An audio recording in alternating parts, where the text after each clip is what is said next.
am the delighted one. I mean, really, you have no idea how wonderful it is to have somebody send you an airline ticket from Denver to Sydney, Australia. It's fabulous. Especially there was like 7 inches of snow on the ground when I left, so. It's just so fantastic to be here and to be in a group of women and men who care about these issues. And the one thing that Tricia, in her kindness, just been a fabulous minder of me, didn't say is that I'm angry about what's been happening. I am so just up to here with the neglect of gender issues and the neglect of women's issues in disaster recovery when we know so much and when women have lost so much in these events.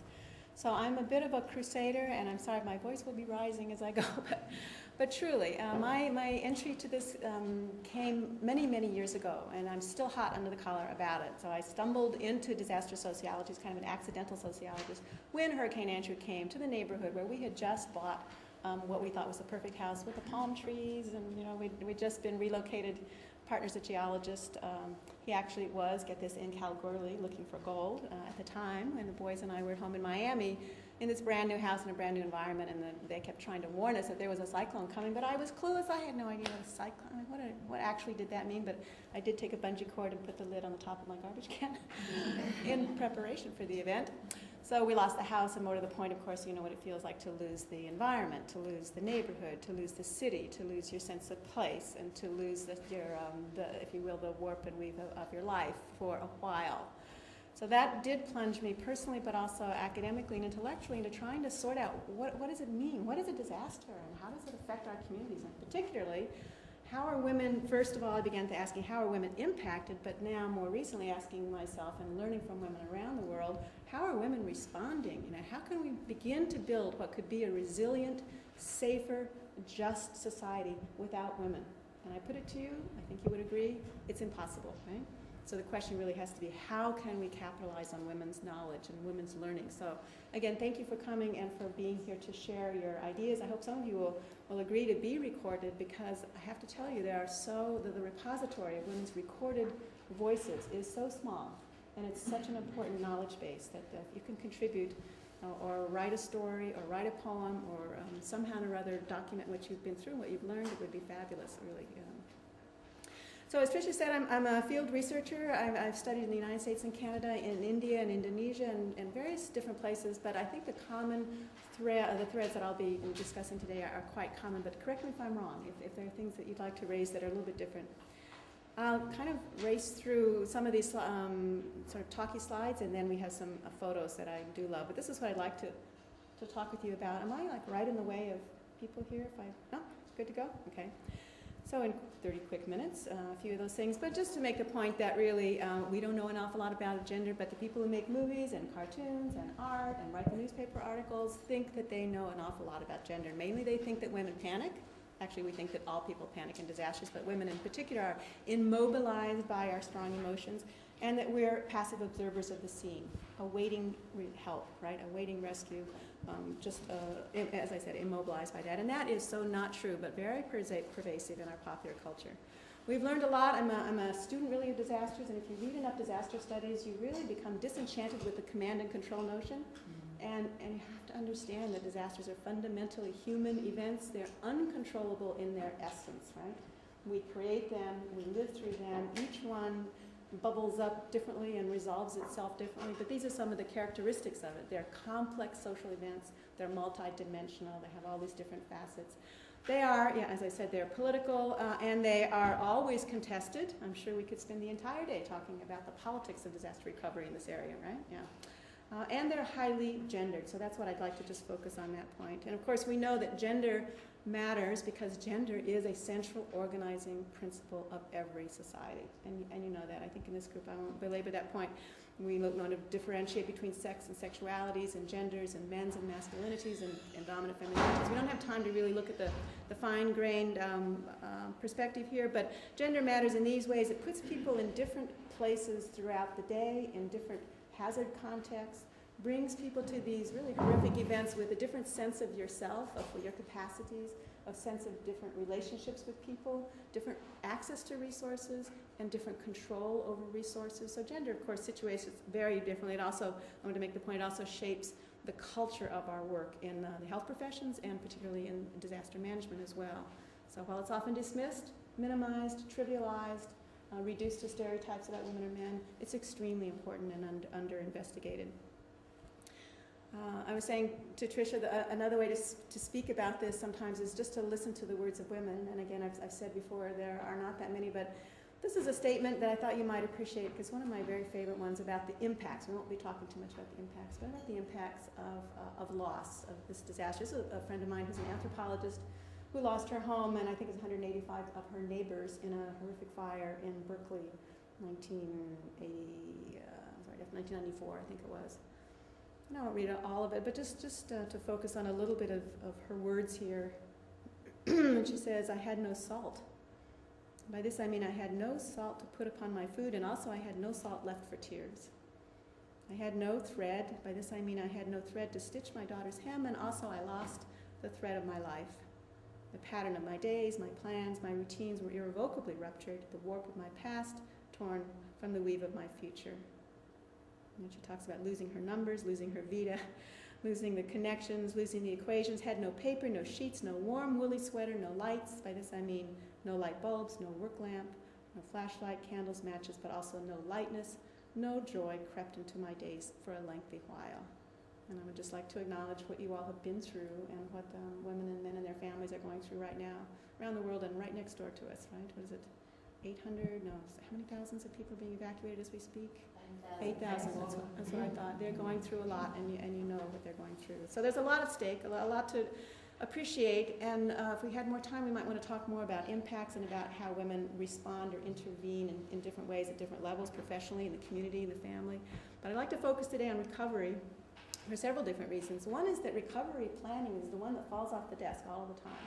We focus more on disaster management, and I'm a professor of disaster management as well, on the response and the preparedness phase, right? But when it comes to recovery, we often kind of think it'll just fall into place, right?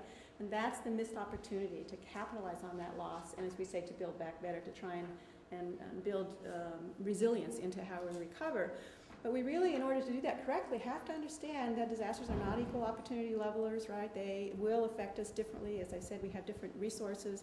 And we also think about loss and recovery in the future differently. We have different relationships to the land. So we can't just take a one-size-fits-all approach to recovery or to anything else. And that last point is important as well. Women and men don't mobilize equally or in the same kinds of ways or the same venues with the same significance after disasters, and that's an important thing. So there's a lot to learn. We do know some of these things that, again, are common threads, that some of the things that women do are, looking at the photograph on the top, that we touch each other's hearts, right? We touch physically, we touch emotionally, we make those connections that are so essential after, they are essential, you know, that we help others, we help ourselves by helping others, we share, we advocate and organize, and if somebody has to go out there and sort through the piles of relief goods to make sure the kids have some clothes tomorrow, it's going to be the moms and the grandmothers and the sisters more often. We mobilize also for equity and for interpreting disasters in ways that are meaningful to women. And women, of course, are half of the world's population, so that's a many different kinds of interpretations that different women, differently situated, bring. There's a lot there. The picture at the bottom I love because it's a picture from Iowa of flooded women, and these were apparently the best cooks in the region. They had just been to the kitchen and made a whole lot of food for the front responders, and I have a feeling a number of you might have also been cooking up a storm as well. That's one of the things that's undervalued. Well, what supports women in this work of yours, of ours, really? These are some of the things that I think that we need, and I'll return to this kind of level of discussion a little bit later. But fundamentally, women need to be heard, right? Absolutely need to be heard. Listened to, heard, and those ideas acted on. And that means not every woman equally. That means in particular those who are on the front lines, in the eye of the storm, if you will. And then, of course, we need to figure out how to care for the caregivers. We've had that conversation going a long time in most of our countries. We need to have that kind of economic support that makes it possible for women to get back up and going. One of the most astounding interviews I did in Grand Forks was with people from the Chamber of Commerce who were surprised when they were able to open the banks again, and then they couldn't get workers to come. Because women were not able to get childcare, so they weren't able to come. So it didn't really do much good to prioritize opening of financial institutions without understanding the gender story behind that. So women need that economic support, need that focused outreach, the sharing, and we really need the resilient women's organizations. It's so sad to interview, for example, crisis workers in Grand Forks again, who really want to be there for the women in shelter, the women they've been counseling, the women they're concerned about their safety, and they can't even get to their own building, right? Their computers are go down. There was no planning. The water that they thought would be 2 feet was, over the top of the roof of the building. So the organizations themselves that are lifelines for women to respond and to recover are often devastated through lack of planning. We're talking more on Friday about those issues. I think some of you may be able to come and join us in that conversation as well. We definitely need more help for men, because men, of course, are impacted in multiple ways, and some of them relating directly to gender. So it's a very important and underexplored topic in policy and in research, but I put it today to the side because I'd like to focus International Women's Day on women, but noting the fact that we have to do more work in here, and also in a self-interested way, because one of the real challenges for women is to respond to the men and the boys and what they are going through, right? It complicates enormously. None of us live alone, right? That's not true, but I mean, you know what I mean? That metaphorically we're all connected, and so the men in our lives matter enormously to us in many different ways, and we need to focus more on that as well. But let me just, now that I'm using half my time already, wrap it forward, yes? That gender responsive recovery planning is essential for these reasons that I think I've just spoken to. But when I look at how we're approaching this now, I see at least these 5 gaps. So you can think of these negatively or positively, ways that we might begin to move recovery planning, disaster recovery planning in offices all over the world. It's going on in little baby steps usually.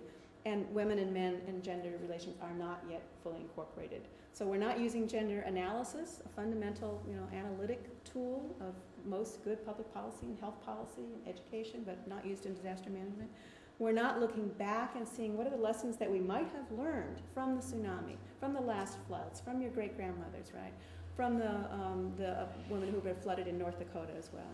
We're divorcing gender from everything else that makes it meaningful, from culture, from history, right?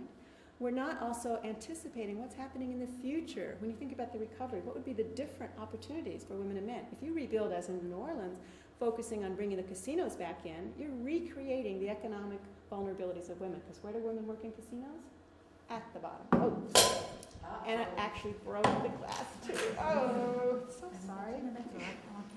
Did it get to your? No. Well, that's a first. I don't think I've ever Oh, for heaven's sakes. Well, I was just getting aggravated about those casinos, right? And finally, also because we don't positively engage with women, we effectively disempower women, the very people we need most to do mitigation, to do preparedness, to get us through the next disaster, because, as you know, this is our future, right? Disasters are not something that we're going to see fewer of, but more and more of, with climate change, with the social vulnerabilities of the way we're building our cities and constructing our life. Disasters are fundamentally choices, and we have made choices as societies around the world that put us more at risk rather than less at risk. So we're now in the midst of it. Well, I think, again, I won't belabor these points, but just to briefly show some examples. So I've said that we don't use the tools that we have. We really need sex-specific data in order to do any kind of recovery planning. You have to know what would be the mental health needs of people. Well, they're different if you're a young adolescent boy or a young adolescent girl. So we need gender-specific or sex-specific data there. We need to have women involved in making those kind of social maps, those risk assessments, which engage people in conversations about the strengths of your community, the resources, the skills, the talents, all the things that you've learned, as well as the vulnerabilities. What's going to put some women more at risk than others in your own community. We need, again, to look back and to understand the historical lens, as I said, what we've learned from past, but also what you can learn from elders and how people's relationships, gender relationships included, changed during the life course. Right? The relationship between women and men have been together for many years. I'm 42 years with the same man. It changes, right? I mean, the life is long, and so we have to have a historical perspective also on what gender means in terms of disasters. We have to look at how women's movements have changed. Again, this notion of context, that here's a fellow who's lost his partner in the Sichuan earthquake, and for him to be a father or a man who's bereft of an only child in China means something different than it might be for a father who's lost a child in my country or in yours, right? Because of the culture there. Just one small example. And we lack foresight. Again, I love this picture. This is a woman in a shelter in New Orleans, and she's pissed. Is she not? She is angry. She's not just concerned. She's a single mother, arguably, responsible for that baby, and she's in a shelter that doesn't provide safe space for breastfeeding, for child care facilities, for a safe space for women to get together and talk about the risks that they may feel, or just to share ideas about what comes next and how to get out of there, how to get housing. If you've been in a relief center, you know it's a muddle. Everything needs to be sorted out, and sometimes we've learned internationally to have a women's space is a lifesaver, and there was none of that. Lack of foresight, lack of engagement with women. I guess I put this picture here and contend that the care and the loving physical and emotional connections that she makes with her children is absolutely invaluable, cannot be bought, and we can't take it for granted. It won't always be there. Women are not an endless giving. We can't continue to do it without kind of support, without nurturance, without feeling cared for ourselves, right? So lack of engagement is also, and we have to really build on what she is offering through sustained engagement. Well, I've presented some sort of other issues that I think are before us, and again, just focusing on recovery, which, as you know, is a long-term process. It's multifaceted. It's got lots of ups and downs, and I hope we can talk more informally later about where you are and how you're feeling about that as people who were directly and indirectly affected. There's never anybody in a community like this who's not affected one way or another. But it's a very long process, is it not?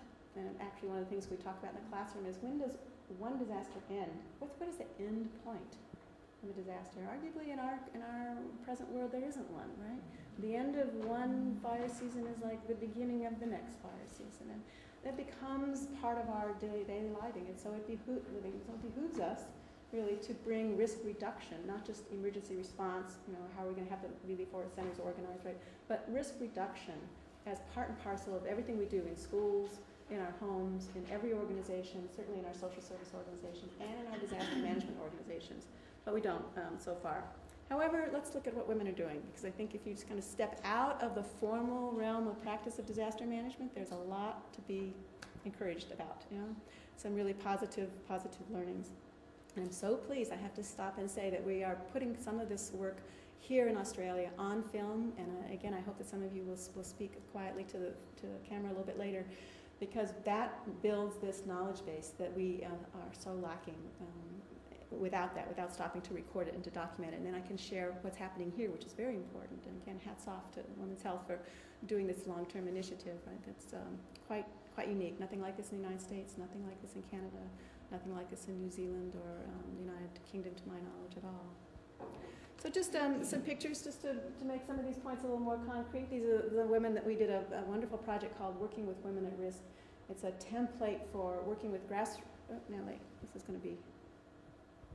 is going to move without me telling it to move, because it shouldn't. And maybe I just accidentally hit it.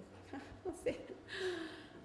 This is working with women at risk in the Caribbean. These are women in Santo Domingo in the Dominican Republic. We worked there, and in Dominica and El Salvador and St. Lucia, really trying to develop a way, kind of you might look at it as a training manual, but it really is a way of bringing women together to do this grassroots planning. But the neat thing about it was that it resulted in a short community profile, short, right? And then the women were able to take it to their local municipal authorities and have a community dialogue around it.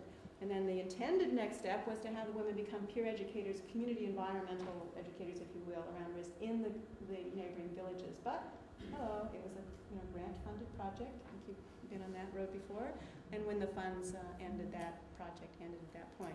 But it was an important thing, and the women will tell you how much they enjoyed just engaging in that collectively today.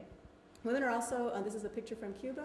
You may be aware that Cuba has very, very low fatality rates in their horrific storms, partly because of the social organization of their society, but also because they take preparedness seriously, and they engage older women in particular in door-to-door household preparation. They will go and knock on every single door when they need to evacuate, and they get people out of harm's way. They're a very poor country, but they have managed to transcend that through really good public awareness and preparedness and good relief centers, so they don't have that same, they don't have to spend all their money, putting things back together again. So that door-to-door work that women do is important.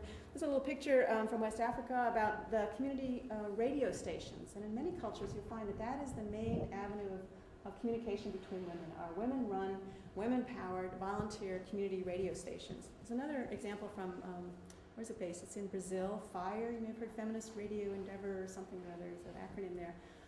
And they, for example, have done telenovelas also around risk reduction, around flooding, as a matter of fact, right? And they build that onto their radio station. You can tune in for weekly episodes of how to respond to the flood, how to prepare for it, by listening to the story that unfolds. And I think that's something that we might take on board somehow, to think about more creative ways that women can communicate amongst ourselves. And perhaps community radio is one. You'll have to tell me, maybe social media, maybe Twitter is the way of the future. I'm always on the conservative side of that, but often wrong. So maybe the new social media really are the way to go. A similar story, this is a group of women involved in a focus group in Mozambique, developing a telenovela there that's around a soccer team, and that again wove themes around preparedness for drought, I think was the issue there. And they also wove in anti-violence, kind of violence prevention messages there. And what I liked about it is that they developed these telenovelas with input from women. So this is a women and men together in the local community saying, what is the story? What is the storyline? What can we say? These lovely young girls, can you see in the back it says, girls only if you please, on the back.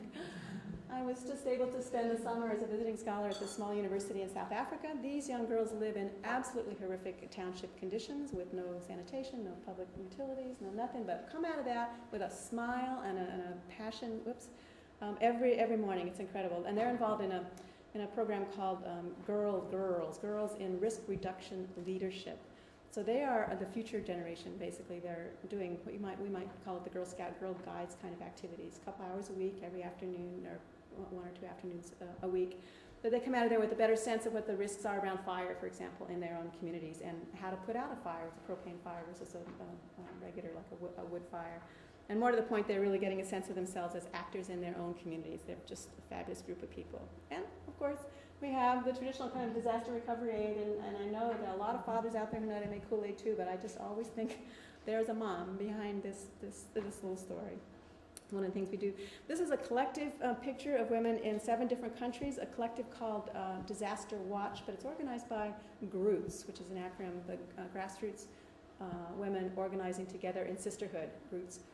And you can Google that, or you'll find in the resources that I think we provided links to that, because their notion was that after a major earthquake in India, that if women could just share the hard-won knowledge, the learnings of that with other women, you can fast forward through a lot of the grief and the pain and the unnecessary loss and delay. And it doesn't, it's not too Pollyannish to think that you can resolve all those problems, but they did send a team of women there to Turkey at the next earthquake, and then again to Iran. They've now gone, I think, 6 or 7 different sites. And they share ideas, for example, around the importance of being on top of the risk of increased violence, about working to make sure that women are included in the economic recovery programs, right? So women who are affected both directly and indirectly, who may work in a different part of the labor force. So if you target, as happened in the tsunami, the fishermen whose boats were destroyed, and you don't target the marketing women, the women who clean the fish and sell it, then you are excluding women from economic recovery without even knowing it, unless you've done that gender analysis. So they're a very proactive group, and I totally recommend their work to you.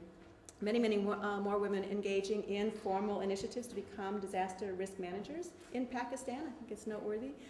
There are not a lot of pictures like that from my country. And I don't know about Australia, but I'm thinking not too many pictures of the disaster risk management courses run for women. And here we have it in Pakistan. Also from India, of course, part of recovery is being able to meet immediate needs, and you have many more women moving into the public sector now, understanding that women and men are the first responders in all of our communities. They are the ones who meet immediate needs, right? We don't wait for people in uniforms to come. But it's important to have those skills, and sometimes women have less access to the public space than men, and so this is an initiative to make sure that they have some skills and the confidence and the social space to be the rescuers themselves.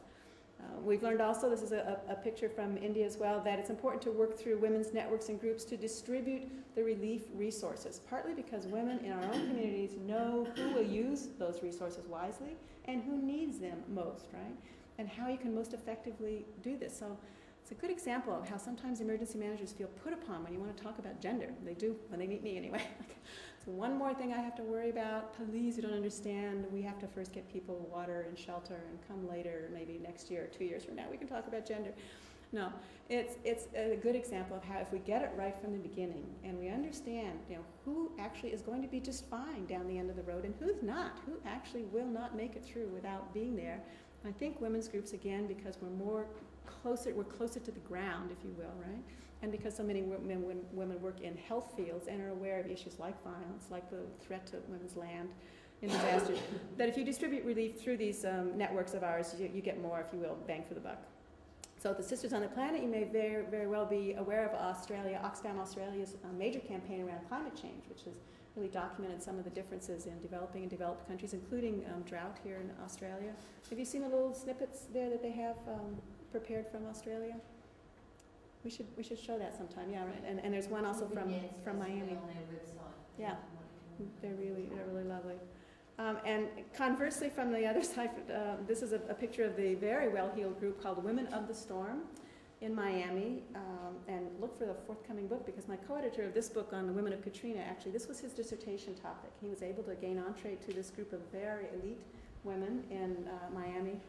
And they were angry, honest to Pete. I mean, this was, if you remember, it's a number of years ago, but it's as if it were tomorrow for us. And I think you'll be feeling the same. These things stay with you for a long, long, long time. And our representatives hadn't even bothered to get on a bus or to come on down to New Orleans to see what had happened. They sat up in Washington, D.C., right? So these women flew up, affluent women, right, in their best clothes, in their suits, and it's funny, they deliberately took on the kind of demeanor, the symbolism of the Southern genteel woman. So they wore gloves. After they came back home, they wrote handwritten notes and saying, thank you for coming, right? And they always wore blue umbrellas, which has a lot of symbolism, again, in the South. And they really did use their resources, their skills, to lobby for that representation, for real representation for the community. And it worked. They did come down. I wouldn't say that it worked in the long run, but at least they came to see. And now they've moved a little bit on. They're looking at larger issues around the BP oil spill. So it's a network of women that have had quite a bit of impact. At a different level here, you have women who are very courageously speaking out. She's testifying actually about the threat to her land loss is a huge issue. This is from Bangladesh, right? The threat to her ability to stay on this land that so often you find it after a disaster, and you find it after the Indonesian disaster, you'll find it in Japan, I'm sure too, that male relatives come in or large landowners come in and want to take away that land when nobody's looking, and where women often do not have formal documentation, formal deed. So she was testifying about that. This is a project that comes from Eve Ensler's Global Violence Against Women campaign, and you may have seen the Vagina Monologue shows. Maybe they've come to Australia, I would imagine. She takes vignettes about women and how we feel about our bodies and represents them with particular emphasis on violence prevention through these monologues called Vagina Monologue. And here she went to New Orleans and interviewed women about what their experiences were and integrated that into her work. There are a number of kind of cultural interpretations with this kind of same theme around what happened in New Orleans now, including a wonderful play called Swimming Upstream, just verbatim women speaking their stories, and then they're represented dramatically on the screen. I hope we can do more of that here.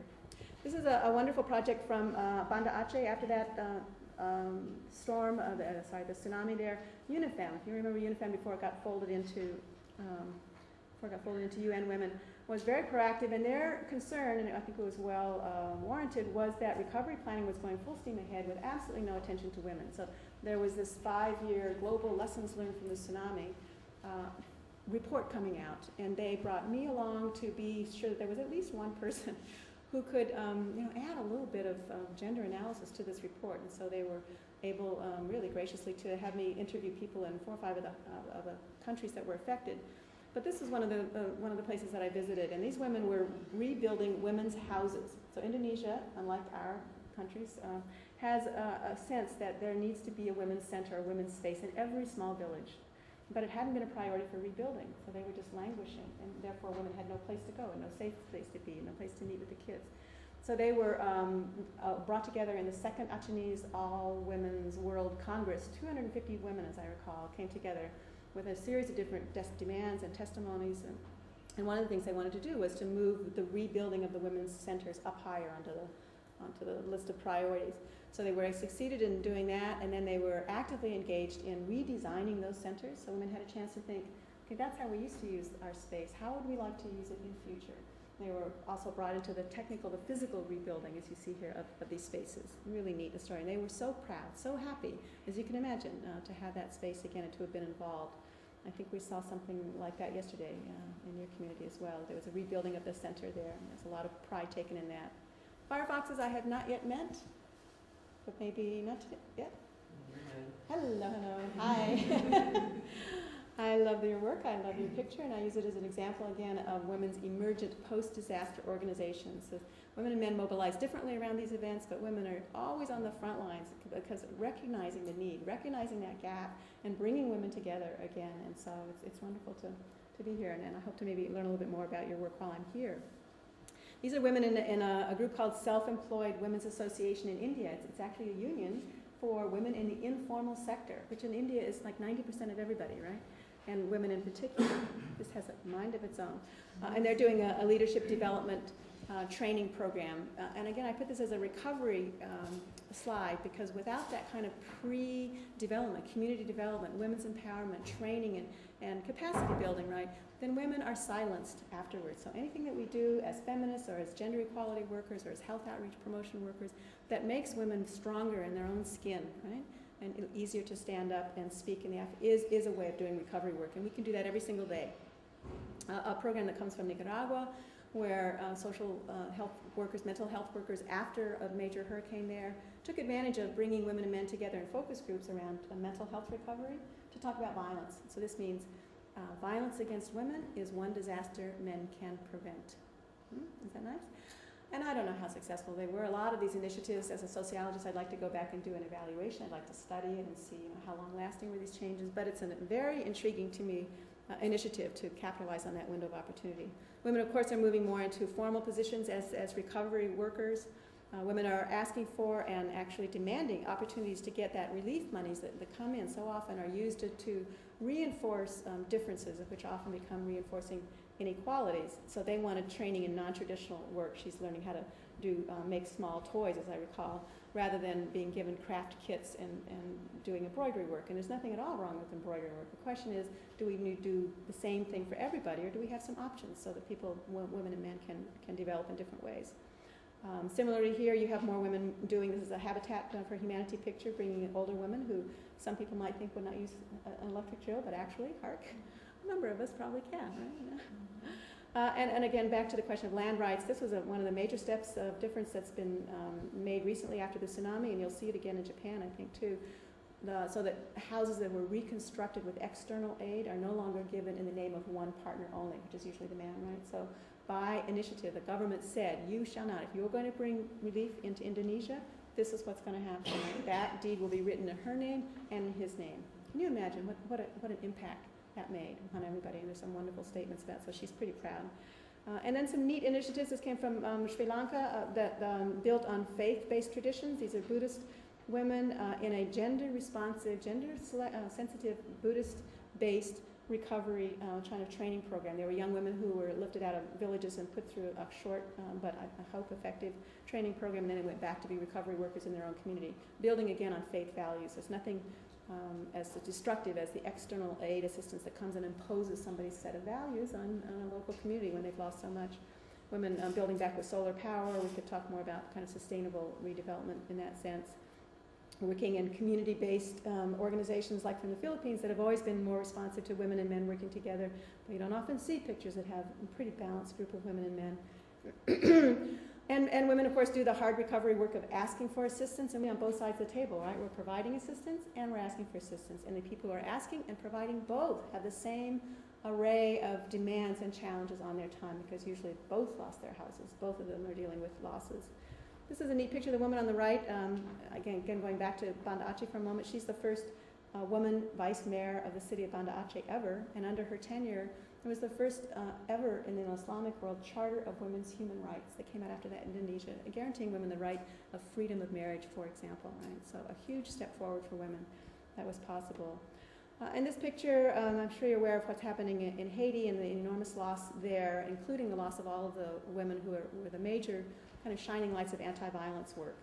And when the government came in and did a post-disaster needs assessment, right, World Bank and the government got together, there was virtually no mention of women and children in the entire, women and girls in the entire document. Just little, like, throwaway phrases like the community and women, right?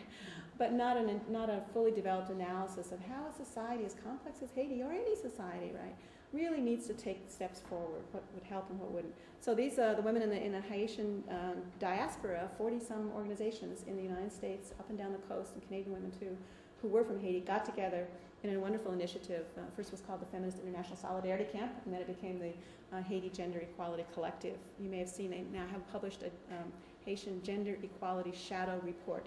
They wrote the report in their whole name. They wrote the report that the World Bank should have written and didn't. Documenting women's stories, women asking the stories and women telling their stories, and bringing men into the work of gender mainstreaming and disaster risk reduction. I totally love this guy checking out the pocketbook here. She's trying to figure out what exactly does it mean when women are always carrying these bags. But these are fellows from Chennai, India, in a program run by a really good friend of mine whose main interest also is looking at third gender people as well. Try and see, when we talk about gender, can we begin to understand that there's not always a binary, that sexualities matter, that there's a space for people who have foot in many different camps, and they are so excluded, so marginalized. So one of her main things is to bring men into our work, but also with a sensitivity to people who don't claim identities either as male or female, but are, like all of us, complex people. So now, having spoken already too much, I'm going to just leave this slide here and note that we need a much longer conversation about men. I think I made some of those points because much of the disaster work puts men at greater risk because of this notion of being manly, right? We could talk forever about that. There's also a gender-based power that accrues to men, again, because of this notion of being manly. So it's a complex kind of conversation. What can be done? I have a number of principles of engagement. 2 minutes? Yeah? Two, maybe one. Yeah. I won't read these out, but just I think you can see that there are basic kind of building blocks, I would say, toward a more effective, sustainable, meaningful recovery that builds in women. So listen, care, empower, develop those capacities, plan ahead so that when we have community meetings or outreach consultations, women are not just counted as present, but actually the concerns that you might want to bring up are actually heard and acted upon.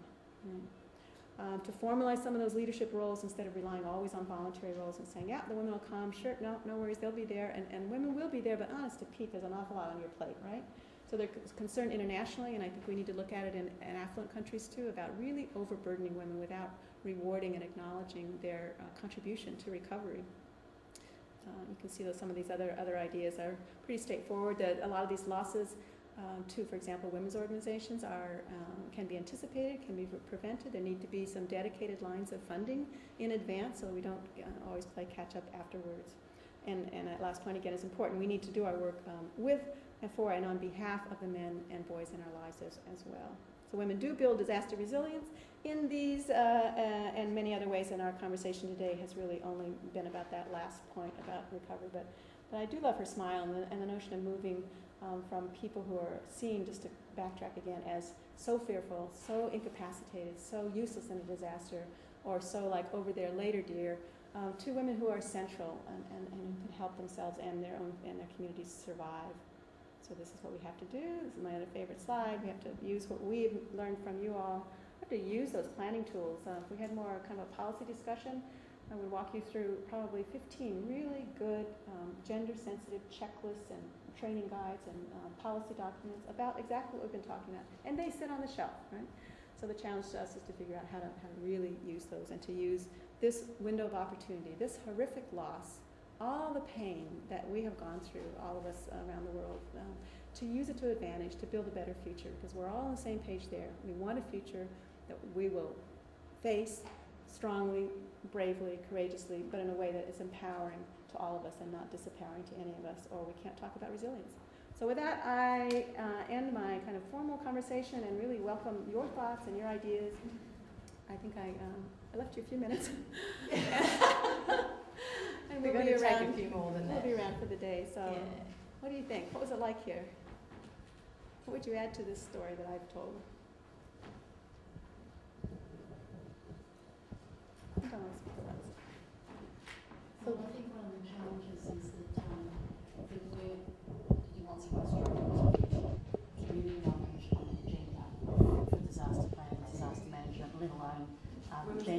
yeah. So the because of, I think largely because of the command and control structure, when the balloon goes up, everything tightens up, and you know, and the structure sort of comes to life.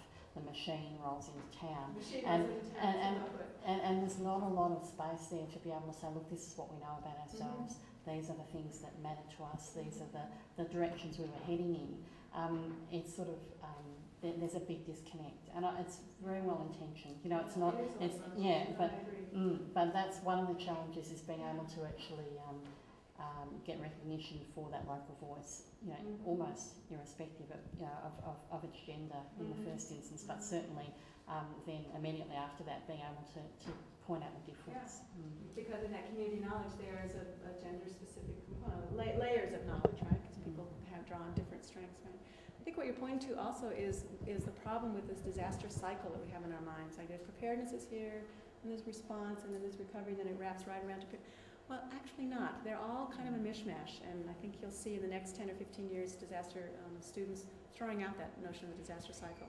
Because what you're talking about is preparedness and resilience building, right? And there's absolutely no reason why it should come after or at the same time or in contradiction at all to the trucks rolling in, because we need the trucks as well, obviously, yeah, right. But that's seen as something different and elsewhere and a different phase of the cycle. So it will be part of a different budget. It will be a different set of activities in an agency's planning. Needn't be that way, right? It should start there. So that dialogue would not come after, be pushed to the side. It would be the primary thing, and people coming in would go, of course, to the communities, because communities would be at the Emergency Operations Center.